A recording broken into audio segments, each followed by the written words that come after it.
So the base structure is, this is kind of a discussion possibility for you as an organization, or for you as a consultant, a coach, with your clients, where you can say, okay, I have now a tool which helps me to discuss different perspectives, which then leads to actions in an organization, with the focus, of course, on entrepreneurial culture, entrepreneurial movements in organizations. And that can be small or big. So the main, what is it, horizontal axis is the culture shift. The culture shift we have split into three different parts. It starts with the leadership. It goes forward with the community, which the furthest right, and then in the middle we have the business part. The leadership is all about how do you work with the leadership? How can the leadership of an organization, of a company, work with the community, which is the right side? So how is the community working in an ecosystem, and how do you see that from an ecosystem perspective? So leadership is all about how do you lead yourself if you're a leader? How do you work with your teams? How do you lead teams? How do you lead through thoughts? So how can you build up thought leadership in the area where you're in? And then from a community perspective, which is the wider ecosystem, it starts with the employees. We truly believe that from a culture perspective and from a business perspective, it's first and foremost that you need to work with your employees. You need to empower your employees to be entrepreneurial, to think entrepreneurial, and then you work with your clients and customers as an ecosystem part. So empowering your clients and customers to be part of the ecosystem, and then of course the last part, which is partners. And then the middle part is literally the bridge between these two. It's an outcome.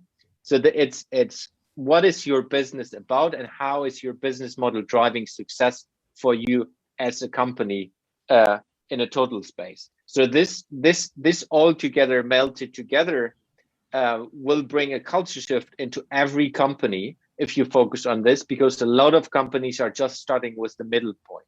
So you're starting with how can we earn money, instead of how can we build a culture that is long-term sustainable and long-term helping us into building an ecosystem, building a successful business, which is about people. Joshua, tell us about leadership. What is leadership about?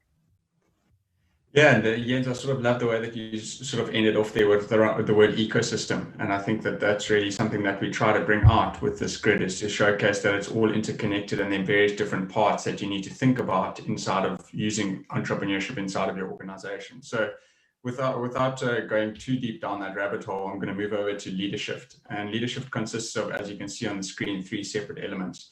So the first is listening, the second is feedback, and the third is risk.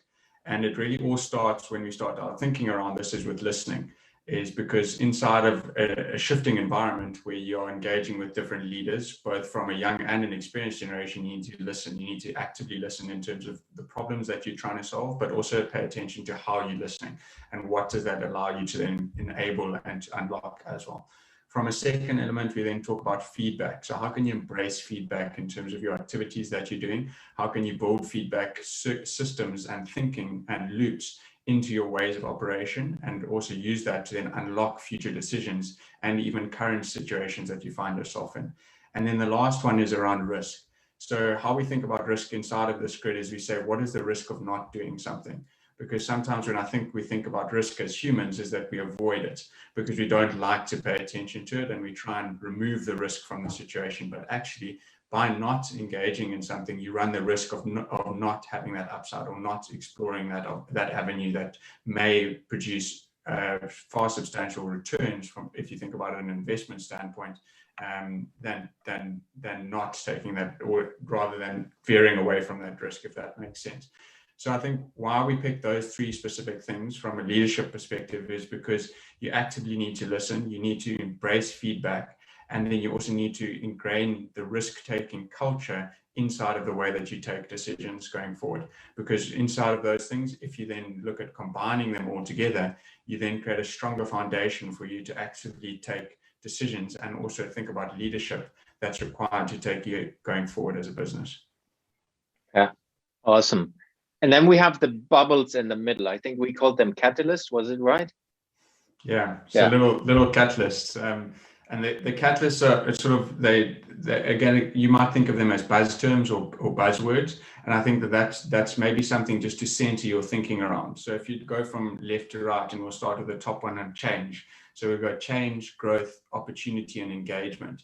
And I think inside of those four bubbles, if you think about the word that Jens mentioned a couple of minutes ago, was around ecosystem.